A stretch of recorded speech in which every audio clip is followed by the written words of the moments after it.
So, well, I do applied math, and this is a peculiar problem for anyone who does applied math, is that we are like management consultants. No one knows what the hell we do. So I'm going to give you some attempt today to try and explain to you what I do. So dancing is one of the most human of activities.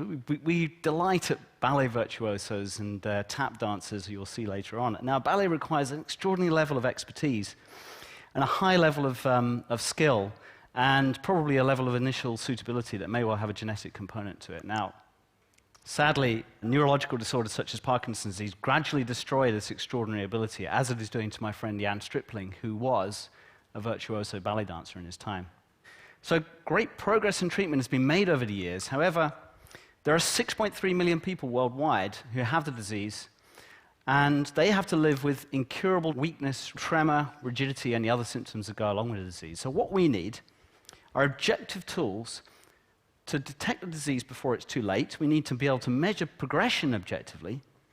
And ultimately, the only way we're going to know when we actually have a cure is when we have an objective measure that can answer that for sure. But frustratingly, with Parkinson's disease and other movement disorders, there are no biomarkers. So there's no simple blood test that you can do. And the best that we have is like this 20-minute neurologist test. You have to go to the clinic to do it. It's very, very costly. And that means that outside of clinical trials, it's just never done. It's never done. But what if patients could do this test at home? Now, that would actually save on a difficult trip to the clinic. And what if patients could do that test themselves, right? No expensive staff time required. It takes about $300, by the way, in the neurologist clinic to do it.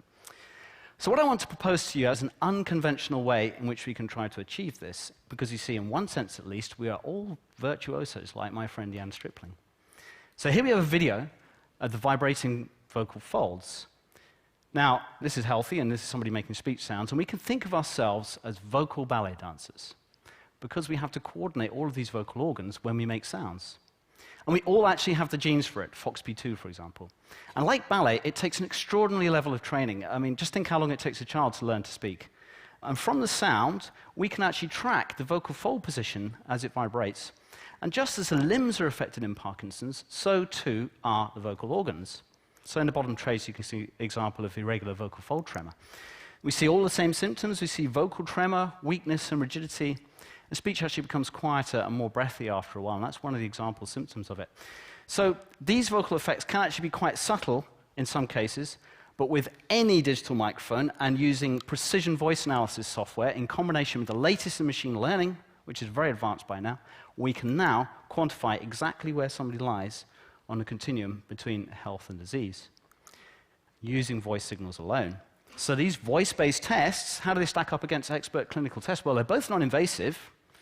The neurologist test is non-invasive. They both use existing infrastructure. You don't have to design a whole new set of hospitals to do it.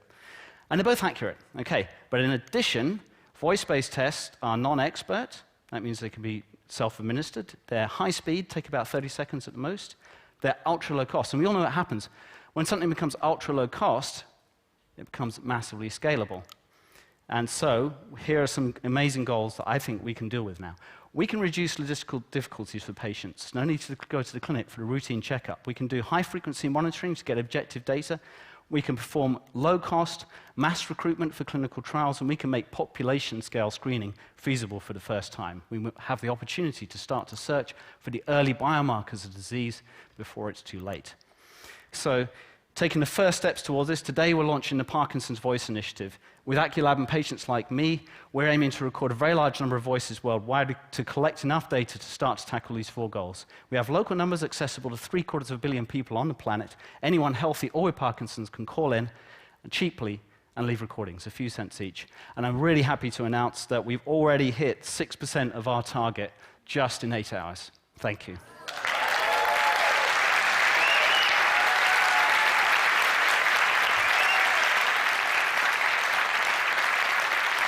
So Max, by taking all these samples of, let's say, 10,000 people, you'll be able to tell who's healthy and who's not? What are you going to get out of those samples? So what will happen is that during the call, you have to indicate whether or not you have the disease or not. Right. You see, some people may not do it, they may not get through it, but we'll get a very large sample of data that is collected from all different circumstances.